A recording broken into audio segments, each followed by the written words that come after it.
刷到这个视频，你们就赚到了。广爷的一品酱萝卜秘方大公开。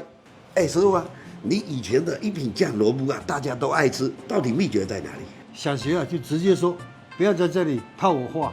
我老丈人找我喝酒，点名要这一碗酱萝卜，赶紧教我。你好西样啊！以前教你啊不好好学，关键就这3点：第一是脱水，第二调味，第三把控腌制时间。广爷的酱萝卜啊，以前被叫做黄金条，真的一绝，赶紧转发给爱喝酒的朋友吧，让他下次给你做。洗好的萝卜去头去尾，一开6，去掉当中的囊。萝卜里加入白糖，多揉均匀，杀出水分。哎，以前都是用盐巴杀水，你怎么用白糖啊？怎么回事？都是增加渗透压，而且糖比盐啊更柔和一点。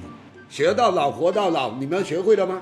清洗干净后再重复一遍，收到这样就可以了。清洗干净，沥干水分，碗里加入生抽、白醋、香醋、蚝油、白糖、橙汁，再搅拌均匀。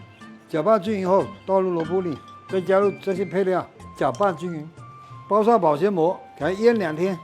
李哥来了，帮我换冰箱，不要偷吃啊！过2天喝酒就配这个了呀，你们懂的。